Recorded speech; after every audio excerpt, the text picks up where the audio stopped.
Hello friends, welcome back to our 100 Duplicant challenge. I guess Horde of Cold Peeps is the name of this colony. I really don't like that name, but I guess that's what we're gonna go with. Here's the rules if you need a refresher. I'll probably just do this at the beginning of every video, but we're gonna play on the Frosty DLC. We are going to get all of the achievements, and we have to take every single duplicant that's offered to us up until 100. So that means it's going to be accelerating at a rate that we're going to have a hard time keeping up with. And the more I think about this, the more I think the oxygen is going to be the real problem. Because we're going to be taking duplicates so fast that we might need to start getting into some unusual oxygen production methods.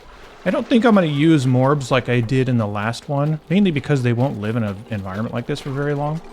So we'll find other ways to manage that though. But we are on our 5th duplicant.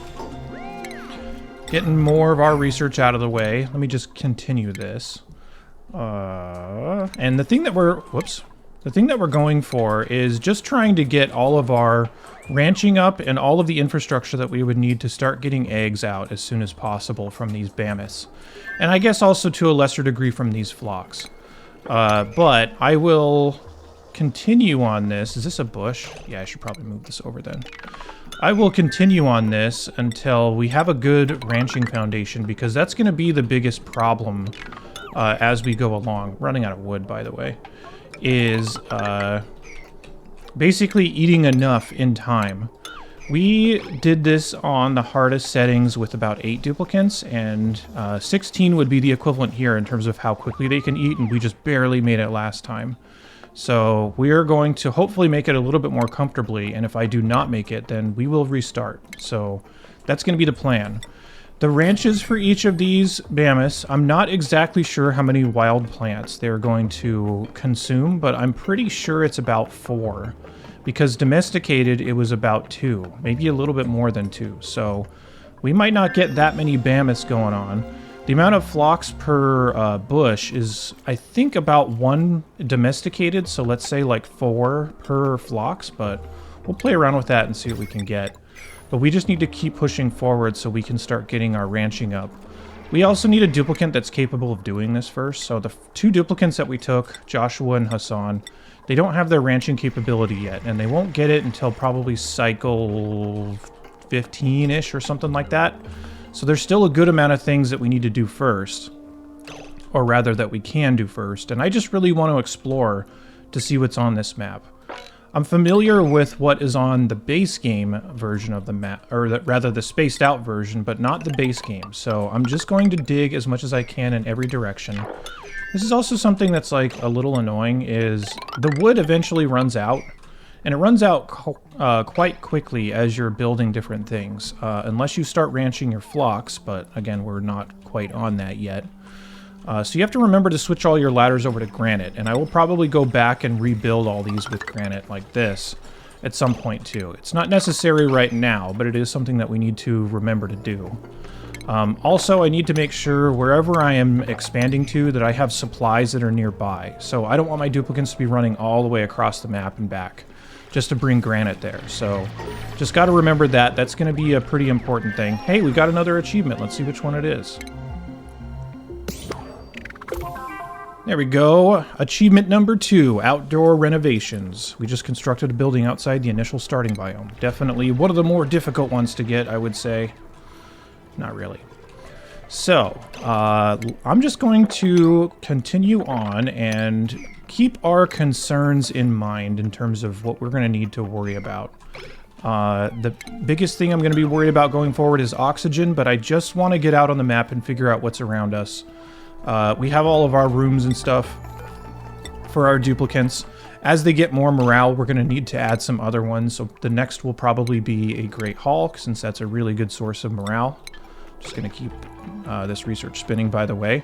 We will also need to start some advanced research at some point, and we will need to use one of the new buildings, which is an ice melter. So we will get on that in just a bit, but for now, I'm just going to expand around, figure out where everything is, and I'll come back as soon as we either need to take a new duplicant or if we need to talk about something else. Okay, time to take another duplicant. Let's see who we got.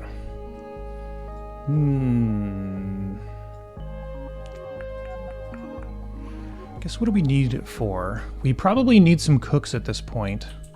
Loud sleeper is one of the easiest negative traits to deal with. Biohazard-ish. Or biohazardous. I think Jean is probably a little bit better. He does have the night owl, which we probably will need to change his schedule for. Not being able to do doctoring errands is like whatever, because almost nobody does that. So let's go ahead and take Jean and print him out here. Welcome to the squad, Jean. And by the way, this little yearbook thing that we're doing, I didn't know we were going to be doing that when we first started it up, but that was a great idea proposed by my wife, who's doing all of the graphics and whatnot. So we will be doing that for all 100 duplicants. So we're now at 6. We are going to continue on with a couple things that we need here. One thing that we need is going to be, where is this? It's either in utilities, yeah, ice liquefier. We need to get an ice liquefier up because we're going to start needing to get some advanced research done in just a bit. And that requires water, which we don't have.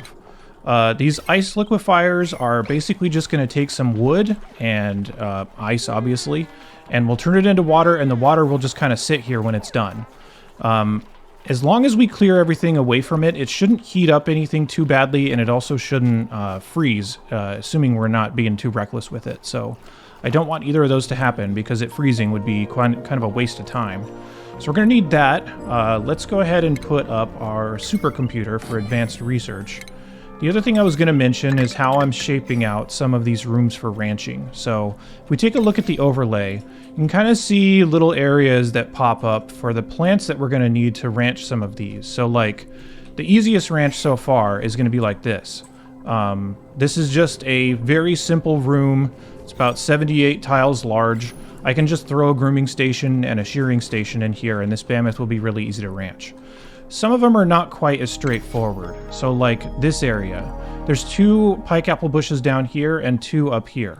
Ideally, I'd like them to be in the same ranch because I don't know exactly what the math is for these flocks and for wild plants, but I think it's about 4 to 1. So what I'm going to want to do is create a path that the flocks can kind of like jump up and down to get back and forth. So if I create something like this, the flocks will be able to like jump down to the bottom levels to get to this food if we need to, and then we can just wall it off in a couple places. So that's going to be the plan for some of these rooms. They'll get a little bit weirdly shaped for sure because we can't move the location of these bushes. But as long as we can have rooms with like 4 or 5 bushes in them or whatever, as many as possible, then we can, here's another area that I built out that'll be like a jungle gym for these flocks to get up here and get access to this pike apple bush. So that's going to be the plan for ranching, but in order to get the things that we need, they are located behind advanced research here up at the top of the tree. So we need this.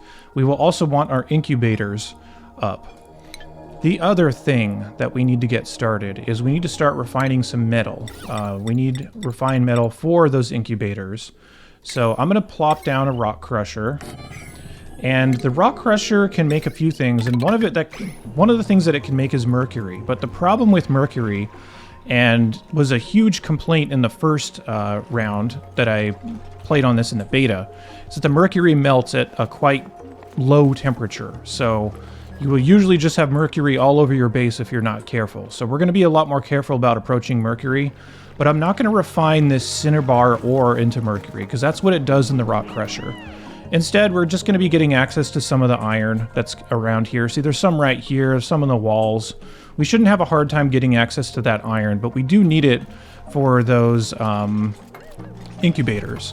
So we're going to need to at least produce a little bit of that, but that's going to be our big focus, is getting that up and also getting cooking up, as I forgot to mention. Jean is going to be our cook, so let's go ahead and set priorities for him. Where is it? Should probably also rename him so we know what his job is. Cook. There.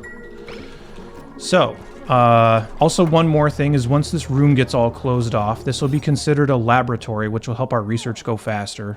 And the light source will help light both of these buildings so that they can work a little bit faster. Stuff like that really can matter if you're going for these heavy achievement runs. So there you go, turn nice and pink. So he should be getting a bonus from being inside the laboratory and from being underneath the light. So both of those things ought to help. So I'll start refining a handful of iron. I don't know, 50, sure. That's probably even too much. Let's start with much less, 20.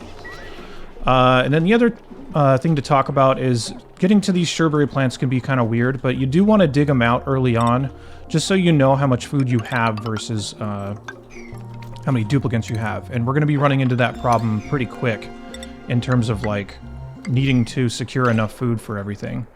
Now we are done with all of our plane research, so I'm just gonna, I guess, bolt into research for the incubators as soon as possible, so we can get our grooming stations up, we can get our shearing stations up, and then as soon as we have the skills for ranching, we can start getting that going, and getting these critters to be producing as many eggs as possible, so we can get the carnivore achievement. So, that's about where we stand. I just wanted to mention those few things. Let me advance forward a few cycles and we'll come back as soon as it's time to start setting up all those ranches. By the way, one more thing that I wanted to mention is with these alveoveras that are going to be producing our oxygen for the near future, it's probably best if I put them all in these little pits, just so that a bunch of carbon dioxide that could be around the area tends to collect in these areas, just because these need to be in carbon dioxide for them to actually work. So if I do find any alveoveras that are around the map that are not actually growing like this, I'll probably build them into a little pit area so that they can actually grow and produce oxalite for me. Otherwise, having them planted doesn't really do anything. These oxalite sconces will probably also be good just to get it out of the way, but I don't think this is that much better than just a bin that I might want to bring stuff to, and especially if I want to move them out of certain places. So, like, I don't want the oxalite sitting right next to the thing that actually creates the oxalite, otherwise it'll create an atmosphere that this can't really grow in, so that'll be kind of a waste.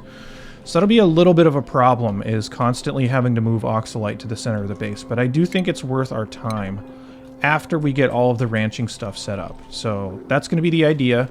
Our oxygen after that, we might start moving on to some rust-based oxygen because there's rust in a pocket down over here, and there should be some salt nearby because I'm pretty sure that these areas are salt-based, unless this is a new biome, but there's more than likely salt around here somewhere. So we could get on rust. Is there salt in here? I don't know. The other thing that I really meant to do, by the way, is set up a way to check to see if the critter fluxomatic actually works on the new critters.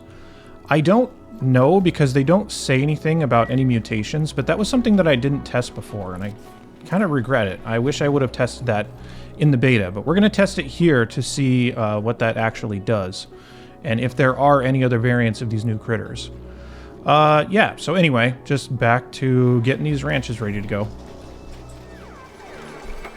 Okay, time to take another duplicant. Let's see who we got. Again, I think I need more ranching. This is going to be a lot of what we're going to be doing. Decreased agriculture, but plus agriculture. That's a weird combination. Let's see. I think... Yeah, no, not narcoleptic. I don't really want that. Yeah, we can take auto, I think. Lots of diverse skills here, so... There you go. Welcome to the colony, Otto. Nice to see ya. Alright. Still getting our ranches set up, by the way. I did stop refining the iron because it's taking too much electricity and wasting too much of my duplicant's time. So I do need to stay on top of getting those ranches ready. They are just about there. We have at least one that's ready, but we don't have the skills for it yet. Otto is going to be on ranching, but I'll probably keep him a little bit more generic just so he can help out with some other stuff too. It just takes a long time to set up all these different ranches because there's so much digging and my duplicants are really slow. They're slow because they're cold, so one of the biggest reasons that I want to get this ranch up as well is so that we can start shearing these Bammoths and we can give all my duplicants coats, which will help them move a lot faster. When they're getting the debuff of being too cold, they're going to move really slow and then they're going to want to come back here and remove that. So their movement speed is greatly hurt by the cold that's here. So we definitely need a way to deal with that. As far as I can tell, making coats is one of the best ways to do it because it's really cheap once we can get those reed fibers. So just waiting until we have the skills for it. Whoever gets it first, we are just going to assign it and start shearing them and getting our coats up. All right, here we go. Ranching a Bammoth for the first time in this run.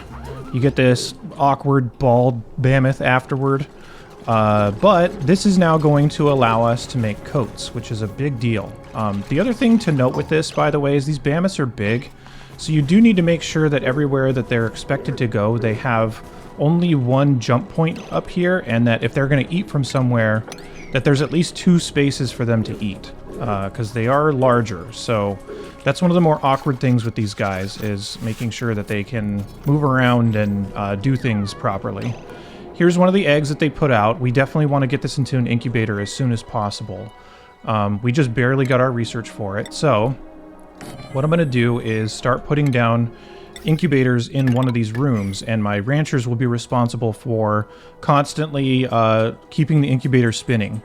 I'll show you a trick that you can do that we had to do quite a bit in a previous run because we just did not have the power to push all this stuff, which is not having the incubator running all the time.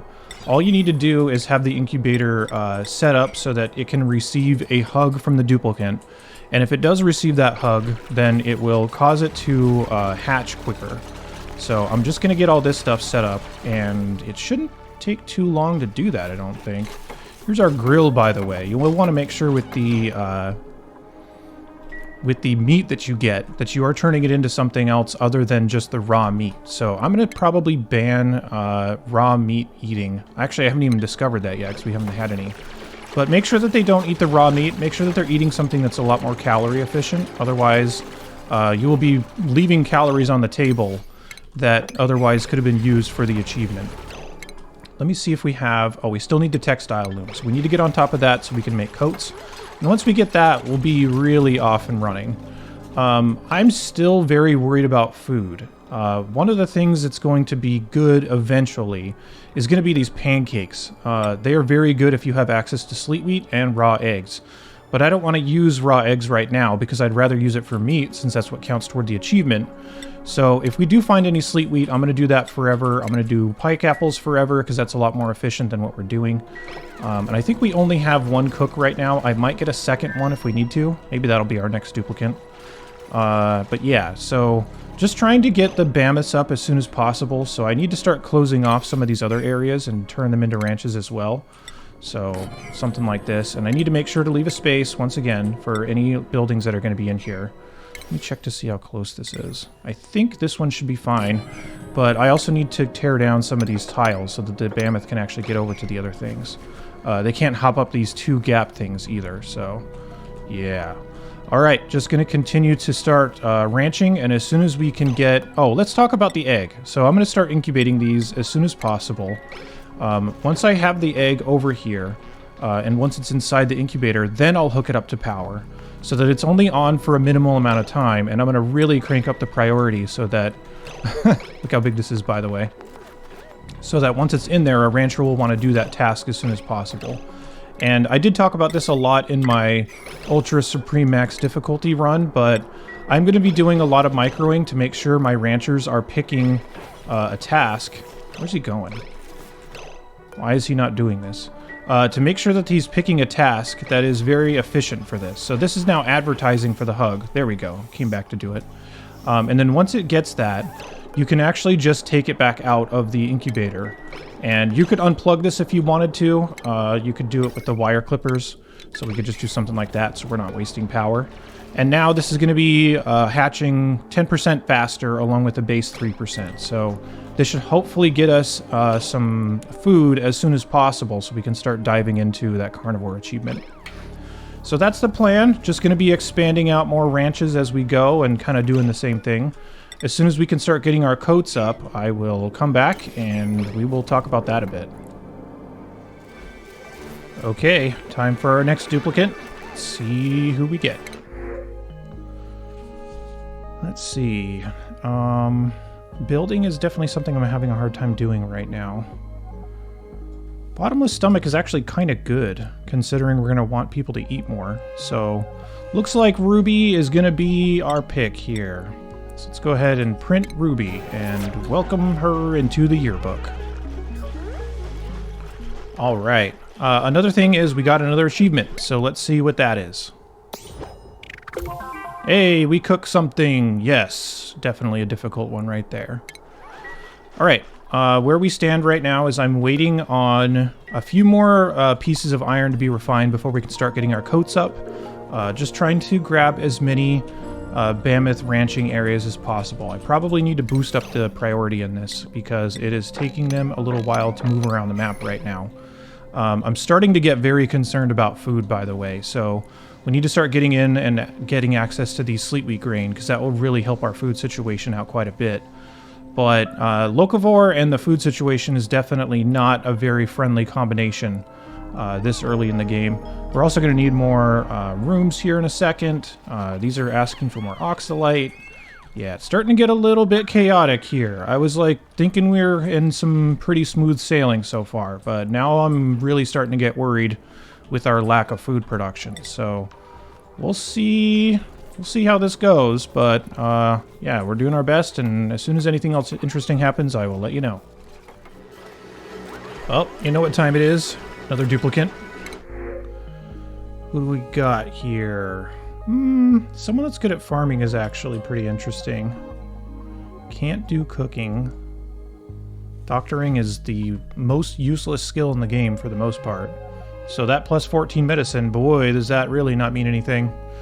Alright, Liam. Welcome to the team.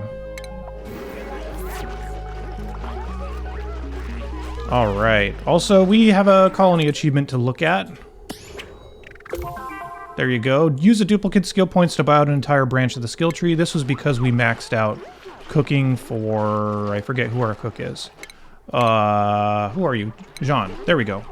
Let's assign a skill to Liam. He's going to also need to be specializing in ranching. But I think I will keep him more generic as well. I'll just make him capable of doing that. We just barely got our textile loom up, so we do need to prioritize our warm coats. They do take 4 reed fibers each, so pretty much every time I shear one of these Bammoths, plus a little bit, there's a little bit left over, will be a coat. So I'll just continue to make coats out of what I shear off of these Bammoths and try to prioritize shearing them as much as possible because the lack of coats is really a big deal. Duplicants are just freezing and slow all the time. Oh, I need to make another bedroom. So, yeah, that's definitely a big deal to get up pretty early. So I'm waiting on that to continue our production here, but one other thing I'm going to try is this critter condo. Oh, this takes all my reed fiber. Never mind, I'm not doing that yet. Nowhere near worthwhile. But if we do have a lot of reed fiber and we do have a lot of coats already, I'm going to try that out just to see if that does help at all with getting eggs out any faster for these Bammoths, and especially for the flocks. I haven't started ranching the flocks because I'm barely even keeping up with ranching the Bammoths as well. But once I get to the point where the Bammoths and everything have stabilized, I'll start ranching the flocks as well. They're obviously a lot less valuable for this achievement because they only drop like 1,600 calories of meat.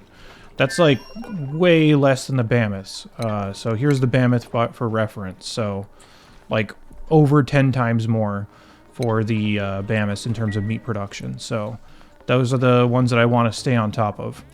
I'm going to continue to juggle these eggs in and out of here. And yeah, I guess just continuing to go on from here is the plan.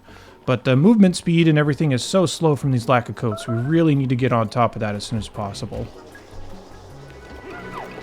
We've got a gathering around the printing pod because it's time to take another duplicant. Let's see who we get.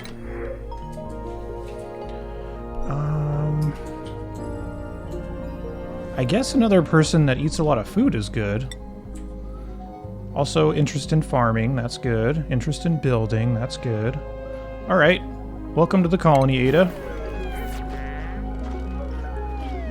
There we go. So, the progress is going well. Most of these duplicants have coats now. You can see a couple of them don't. We're still waiting for a couple more reed fibers, but for the most part, I think I can get rid of these wood heaters.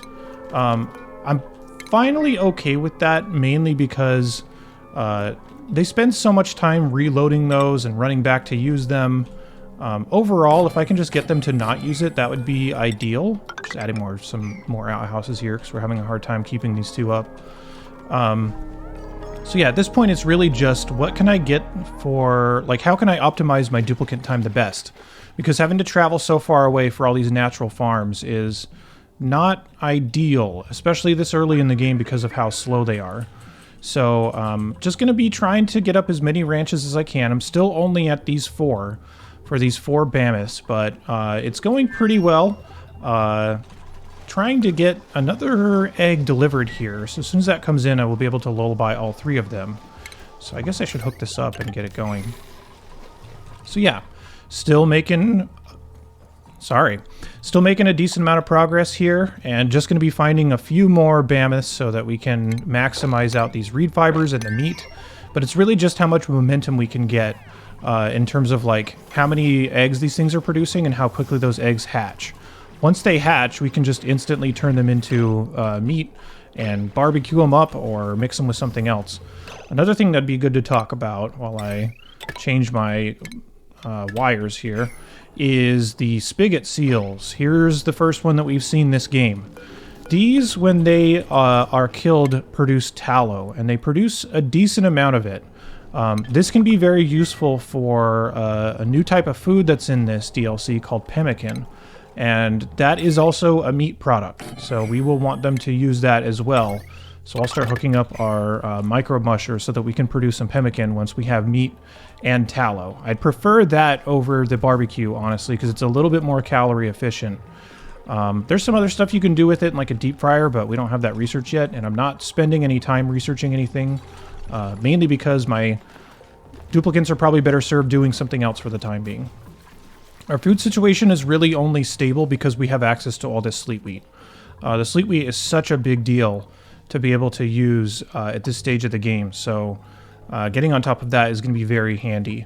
Another thing that I wanted to mention is we are getting a whole bunch of eggs here, and that's mostly for food, but the biggest extension of this too is like we're going to need to keep our food up once we're done with this, so I do want to keep some of these Bammoths around if I can. We'll decide how many that we need to transform into meat before when we're getting closer to the carnivore achievement, but for right now we're really trying to complete locavore. That's the first one that's usually going to be completed out of the troublesome trio. So right now we're almost halfway done with locavore. Once we're done with locavore, that means we can start planting stuff, and that also means that we can ranch more Bammoths. So I will start a Bammoth ranch probably in the middle of the map, and we will start plugging into the ethanol that we've discovered in a couple of places to grow these plume squash normally, so we can have more Bammoths being ranched. So that's the plan. Getting pretty close to being done with this video, I think. We've got a little bit more to go, so probably a couple more things, and then we'll call this video good. Alright, here's a little tactic we're going to be doing. As I find more Bammoths, the ones that I can't fit in ranches, I'm just going to bring them into this room, shear them, and then move them back out so that they can stay wild. They will eventually lay an egg, and if we do get larger ranches for them, we will move them in there. But I'm finding a lot more Bammoths as I dig. There's a bunch of them up here that we need to relocate. But yeah, I mean, between the Bammoths here, I don't even think that we need to ranch the flocks. I think we're going to get there just fine without them. That might be some famous last words, but I think once we get more proper ranches up, we will be really getting a lot of Bammoth eggs out. And when that happens, we should be totally fine on the carnivore front, I think. The biggest pressing concern right now is our oxygen levels are quite bad. We will need to be dealing with those because the natural plants that put out oxalite just do not do that good of a job. So I think I will dig out all the remaining oxalite that I can find and just survive off of that for a little bit. But like I mentioned, there is some rust over here that we can grab. And I've been digging down and did find a little pocket of salt down here. Notice that this is very warm, so it looks like there's going to be a section that's down towards the bottom that's a lot warmer than the rest of the map here. So I need to be careful and not bring all that warm stuff into my base, because I still need an area where we can grow these plants. If these plants were to stop growing, then the run is basically over. I have no way to make food. And once we domesticate those, it will also be true. So I do want to keep this center area cold at the absolute minimum. So I think what we're going to do is once we start producing oxygen off of this rust and salt, which I think we're probably going to save for the next video, we'll probably put that in an area that's kind of out of the way a little bit so that it's not going to be heating up our base too much. The other thing that I could consider is this map is actually very large and very cold. I could also just put it in an area that has like a lot of wheezeworts around. The wheezeworts aren't going to totally deal with the problem, but it'll at least stave it off for just a little bit. And that's all we need. We just need a little bit of time to get everything else done while we don't suffocate. So I think that will be the plan, but I do think that we are going to save that until next time. So yeah, let's just go ahead and call it good. I'll be back with the next episode. I'm pretty sure it'll be tomorrow. It should be pretty quick to put these things together in this early stages of the game. So yeah, unless something else weird happens, I will be back tomorrow with another part. So please check it out if you would like to. If you're interested, also, leave a comment down below. We're going to be selecting comments to throw in the yearbook, so they will be immortalized when a duplicant is printed. You might see your comment in there. So, yeah. Anyway, thanks for watching, and I'll be back with another episode soon.